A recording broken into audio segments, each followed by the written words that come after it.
ভারত কি এবার মধ্যপ্রাচ্যের তেলের ওপর নিজের যুগ যুগের নির্ভরতা চিরতরে শেষ করতে চলেছে? বন্ধুরা, কল্পনা করুন এমন এক ভবিষ্যতের কথা যেখানে গালফ কান্ট্রি বা উপসাগরীয় দেশগুলোর তেলের দাম বাড়ানোর হুমকিতে ভারতের অর্থনীতির আর থমকে দাঁড়াবে না, যেখানে ভারত নিজেই হবে এশিয়ার অন্যতম বড় এনার্জি হাব। হ্যাঁ, ঠিকই শুনেছেন। সাম্প্রতিক কিছু ঘটনার প্রবাহ এবং ভারত সরকারের একটি যুগান্তকারী পদক্ষেপ আমাদের ঠিক সেই দিশাতেই নিয়ে যাচ্ছে। বন্ধুরা, আর্টিকেলের হেডলাইনটা একবার খেয়াল করুন। এখানে স্পষ্ট লেখা আছে, আন্দামান সাগরের প্রাকৃতিক গ্যাসের বিশাল ভাণ্ডার আবিষ্কার করেছে অয়েল ইন্ডিয়া। কিন্তু চমকপ্রদ বিষয়টা হলো, এটা শুধুই কোনো বিচ্ছিন্ন গ্যাসের পকেট নয়। ভারত সরকার এবং আমাদের দেশের জিওলজিস্টরা নিশ্চিত হয়েছেন যে আন্দামান সাগরের নিচে লুকিয়ে আছে এক আস্ত পেট্রোলিয়াম সিস্টেম। নমস্কার বন্ধুরা, আমি সুশোভন। আপনারা দেখছেন অদ্ভুত অথচ বাস্তব। আজকের এই বিশেষ জিওপলিটিক্যাল এপিসোডে আমরা ভারতের সেই মেগা এনার্জি প্রজেক্ট নিয়ে আলোচনা করব, যা আগামী কয়েক দশকের মধ্যে গ্লোবাল এনার্জি সিকিউরিটি বা শক্তি নিরাপত্তার মানচিত্রটাই সম্পূর্ণ বদলে দিতে চলেছে। আজকের ভিডিওটি শেষ পর্যন্ত দেখুন, কারণ শেষে এমন কিছু তথ্য রয়েছে যা একজন ভারতীয় হিসেবে আপনাকে গর্বিত করবে। ইতিহাসের পাতা ঘাটলে দেখবেন, স্বাধীন ভারতের হাইড্রোকার্বন প্রোডাকশন বা খনিজ তেল ও প্রাকৃতিক গ্যাস উত্তোলনের মূল কেন্দ্রবিন্দু সবসময় ছিল আমাদের দেশের পশ্চিম উপকূল বা ওয়েস্টার্ন কোস্ট।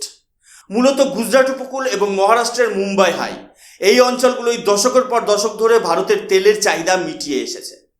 রাজস্থানের কিছু অংশেও আমরা উল্লেখযোগ্যভাবে কাজ করেছি। কিন্তু বাস্তব সত্যটা হলো, এই ফিল্ডগুলো এখন অনেকটাই ম্যাচিউরড বা সহজ বাংলায় বললে বুড়িয়ে গেছে। দীর্ঘ সময় ধরে অনবরত উত্তোলনের ফলে এখানকার রিজার্ভ ধীরে ধীরে কমছে, আর সেই সঙ্গে পাল্লা দিয়ে বাড়ছে এক্সপ্লোরেশন বা অনুসন্ধানের খরচ। কারণ এখন সেখানে আরও গভীরে গিয়ে তেল তুলতে অত্যন্ত অ্যাডভান্স টেকনোলজির প্রয়োজন হচ্ছে। ঠিক এই জায়গাতেই ভারত সরকার এক মাস্টার স্ট্রোক খেলেছে। সরকার বুঝতে পেরেছে যে পুরনো ফিল্ডগুলোর ওপর আর অনন্তকাল ভরসা করে বসে থাকা যায় না। আমাদের দরকার নতুন ফ্রন্টিয়ার, নতুন সম্ভাবনা। আর সেই সম্ভাবনার নতুন সূর্য উদিত হচ্ছে ভারতের পূর্ব উপকূলে বা ইস্ট কোস্টে। বিশেষজ্ঞরা মনে করছেন, বঙ্গোপসাগর এবং আন্দামান সাগর সংলগ্ন এই সুবিশাল জলভাগ আগামী দিনে ভারতের লার্জেস্ট এক্সপ্লোরেশন হাইড্রোকার্বন ফ্রন্টিয়ার হতে চলেছে। অর্থাৎ এখানেই লুকিয়ে আছে ভারতের আগামী 100 বছরের শক্তির চাবিকাঠি। স্ক্রিনে দেখানো দ্য ইকোনমিক টাইমসের এই প্রতিবেদনটি দেখুন। এর হেডলাইন বলছে, শুধু আন্দামান নয়, নতুন গ্যাস পাওয়ার পর ভারত তার পূর্ব উপকূল বরাবর তেল ও গ্যাসের সন্ধান আরও ব্যাপক হারে সম্প্রসারিত করেছে। এই খবরটি জিওপলিটিক্যাল দৃষ্টিভঙ্গি থেকে কতটা তাৎপর্যপূর্ণ তা হয়তো অনেকেই এখনও আন্দাজ করতে পারছেন না। সরকার শুধু আন্দামানেই থেমে থাকছে না, বরং একযোগে আরও 4টি আলাদা আলাদা বেসিনে বা অববাহিকায় দেশের ইতিহাসের সবচেয়ে বড় অয়েল অ্যান্ড গ্যাস এক্সপ্লোরেশন শুরু করেছে। এই মেগা হান্ট ভারতের স্ট্র্যাটেজিক অটোনমি বা কৌশলগত স্বনির্ভরতার ক্ষেত্রে এক ঐতিহাসিক পদক্ষেপ। চলুন এবার একটু গভীরভাবে বিশ্লেষণ করা যাক যে ঠিক কোথায় কোথায় এই নতুন এক্সপ্লোরেশনগুলো হতে চলেছে এবং কেন সেগুলো এত গুরুত্বপূর্ণ। ভারত সরকার পুরো বিষয়টিকে কয়েকটি ক্যাটাগরিতে ভাগ করেছে। ক্যাটাগরি 1 হলো সেই সব জায়গা যেখানে আমরা জানি যে তেল আছে এবং আমরা সেখান থেকে বাণিজ্যিক উৎপাদনও করছি। কিন্তু সবচেয়ে কৌতূহলোদ্দীপক হলো ক্যাটাগরি 2। এই ক্যাটাগরিতে সেই সব সেডিমেন্টারি বেসিন বা পাললিক অববাহিকা রয়ে পড়ে যেখানে তাত্ত্বিকভাবে বা থিওরি অনুযায়ী বিশাল হাইড্রোকার্বন রিজার্ভ থাকার প্রবল সম্ভাবনা রয়েছে, কিন্তু আজ পর্যন্ত সেগুলোকে ঠিকমতো এক্সপ্লোর বা ডেভেলপ করা হয়নি। আন্দামানে আমরা এই থিওরির উপর ভিত্তি করেই কাজ শুরু করেছিলাম এবং অভাবনীয় সাফল্যও পেয়েছি। আর সেই সাফল্যের অনুপ্রেরণাতে ভারত এবার ঝাঁপিয়ে পড়ছে পূর্ব ভারতের 4টি মেগা বেসিনে। প্রথমটি হলো উড়িষ্যা উপকূলের মহানদী বেসিন। এটি একটি ক্যাটাগরি 2 বেসিন। ঐতিহাসিকভাবে এই বিশাল অববাহিকাকে সেভাবে গুরুত্ব দিয়ে এক্সপ্লোর করা হয়নি, কিন্তু নতুন জিওলজিক্যাল সার্ভে বলছে এই অঞ্চলের মাটির নিচে যে গঠন রয়েছে তা হাইড্রোকার্বন ধরে রাখার জন্য একেবারে আদর্শ। একটু টেকনিক্যালি বললে, প্লায়োসিন থেকে ক্রিটেসিয়াস যুগের যে পলি জমার স্তর এখানে পাওয়া গেছে তা তেল ও গ্যাস তৈরির জন্য একেবারে পারফেক্ট। এই ডিপ ওয়াটার রিজার্ভারগুলোর প্রায় 8 কিলোমিটার গভীর পর্যন্ত বিশাল পোটেনশিয়াল রয়েছে বলে বিজ্ঞানীরা মনে করছেন। দ্বিতীয়টি হলো আমাদের বেঙ্গল পূর্ণিয়া বেসিন। হ্যাঁ বন্ধুরা, আমাদের বাংলা গঙ্গা ও ব্রহ্মপুত্র নদের বয়ে আনা পলি জমে তৈরি হওয়া এই অববাহিকাটি ভারতের সবচেয়ে কম এক্সপ্লোর হওয়া অঞ্চলগুলোর একটি। এখানে পলির স্তর বা থিকনেস প্রায় 10 কিলোমিটারেরও বেশি। ভূতাত্ত্বিকরা বলছেন মায়োসিন যুগের এই সুবিশাল পলির স্তরের নিচে বিপুল পরিমাণ হাইড্রোকার্বন সঞ্চিত থাকার প্রবল সম্ভাবনা রয়েছে। একবার ভেবে দেখুন, যদি বাংলায় এই অঞ্চলে সফলভাবে কমার্শিয়াল গ্যাস বা তেল উত্তোলন শুরু হয়, তবে তা সমগ্র পূর্ব ভারতের অর্থনীতির চেহারাটাই সম্পূর্ণ পাল্টে দেবে। তৃতীয় স্থানে রয়েছে তামিলনাড়ু উপকূলের কাবেরী বেসিন। এটিকে যদিও ক্যাটাগরি 1-এর মধ্যেই ধরা হয়, কারণ এখানে আগে থেকেই এক্সপ্লোরেশনের ইতিহাস রয়েছে। কিন্তু ভারত সরকার এবার সেখানে সম্পূর্ণ নতুন এবং অ্যাডভান্স টেকনোলজি ব্যবহার করে আরও গভীরে অর্থাৎ ডিপার লেভেলে এক্সপ্লোরেশন করতে চলেছে। পুরনো আমলের সার্ভে বা প্রযুক্তি দিয়ে যে গভীরতার রিজার্ভগুলোকে আগে চিহ্নিত করা সম্ভব হয়নি, সেগুলোকে এবার টার্গেট করা হচ্ছে। আর চতুর্থ এবং সবচেয়ে গুরুত্বপূর্ণ বেসিনটি হলো কৃষ্ণা গোদাবরী বেসিন, যাকে আমরা সংক্ষেপে কেজি বেসিন বলি। এটি শুধু পূর্ব উপকূলের নয়, বরং এই মুহূর্তে সমগ্র ভারতের অন্যতম একটি প্রোডাক্টিভ অফশোর গ্যাস বেসিন। সরকার এখানে এক্সপ্লোরেশন আরও কয়েক গুণ বাড়াতে চাইছে। এর প্রধান কারণ হলো কেজি বেসিনে আগে থেকেই আমাদের বিশাল ইনফ্রাস্ট্রাকচার বা পরিকাঠামো তৈরি করা আছে। আর এখানে নতুন করে গ্যাস বা তেল পাওয়া গেলে তা প্রসেস করে মেনল্যান্ডে আনতে খরচ অনেক কম হবে এবং ডেভেলপমেন্টের কাজ অত্যন্ত দ্রুততার সাথে শুরু করা যাবে। বন্ধুরা, ভারত সরকার যে শুধু এক্সপ্লোরেশনের পরিধি বাড়িয়েছে তা নয়, বরং তাদের কাজ করার যে স্ট্র্যাটেজি বা রণনীতি, তাতেও এক অভাবনীয় এবং যুগান্তকারী বদল এনেছে। আগে ঠিক কি হতো? পুরনো সিস্টেমে সরকার বা হাতে গোনা দু একটি নির্দিষ্ট কোম্পানি সম্পূর্ণ একটা নির্দিষ্ট ব্লকে বা জায়গায় যেত, যেখানে হাজার হাজার কোটি টাকা খরচ করে তারা ড্রিলিং বা খনন শুরু করত। এটা অনেকটা অন্ধকারের মধ্যে ঢিল ছোড়ার মতো ছিল। ভাগ্য ভালো থাকলে তেল বা গ্যাস পেত, আর না পেলে পুরো ইনভেস্টমেন্ট বা কোটি কোটি টাকার ক্যাপিটাল জলে যেত। এই পুরনো সিস্টেমে এক্সপ্লোরেশনের গতি ছিল অত্যন্ত ধীর এবং রিস্ক ছিল অনেক বেশি। কিন্তু এবার ভারত সরকার পুরো গেমটাই বদলে দিয়েছে। তারা গ্রহণ করেছে মাল্টি ক্লায়েন্ট এক্সপ্লোরেশন স্ট্র্যাটেজি। এই আর্টিকেলটি থেকে আমরা ভারত সরকারের সেই মাস্টার প্ল্যানের সুস্পষ্ট আভাস পাই।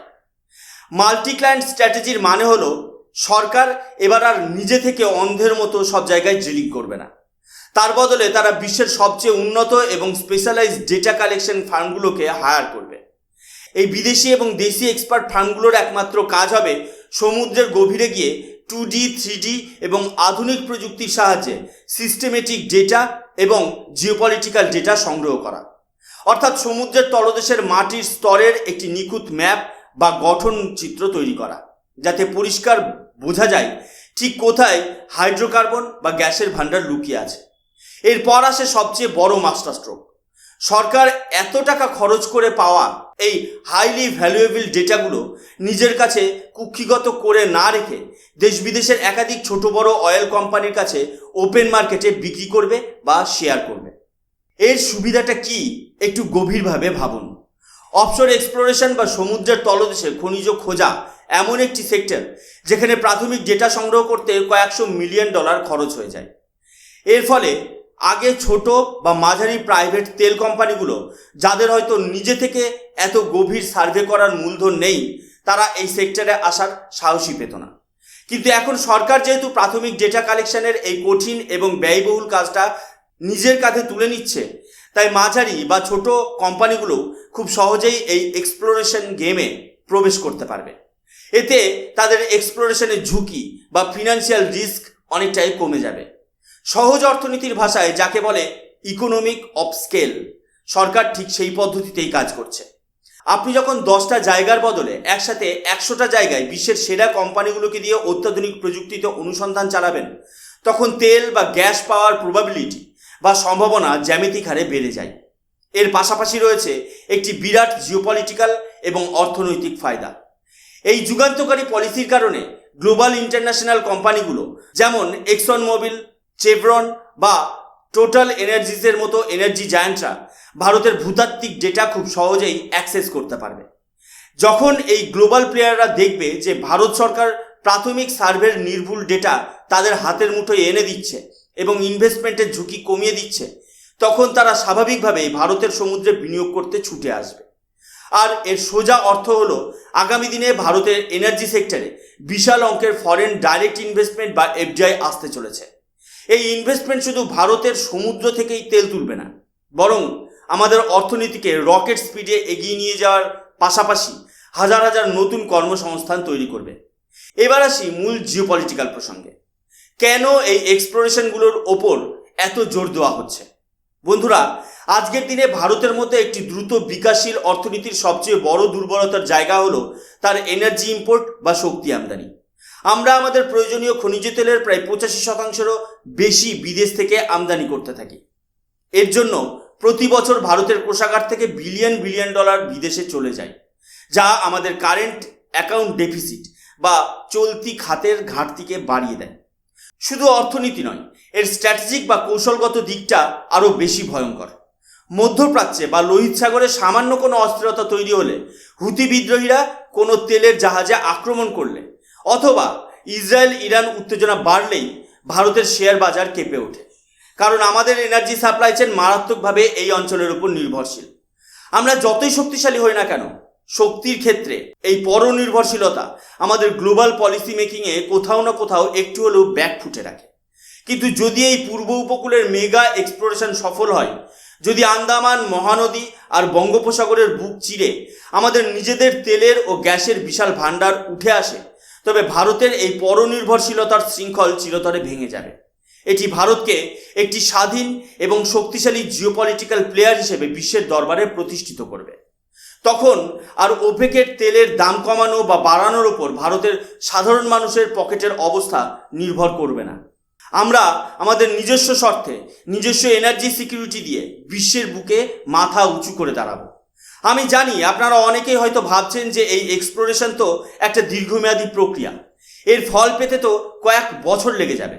হ্যাঁ বন্ধুরা, হাইড্রোকার্বন এক্সপ্লোরেশন কোনো জাদুর কাঠি নয় যে আজ ড্রিলিং শুরু করলাম আর কাল থেকেই পাইপলাইনে গ্যাস আসতে শুরু করলো। এটা অত্যন্ত টাইম টেকিং প্রসেস এবং এতে প্রচুর ধৈর্যের প্রয়োজন।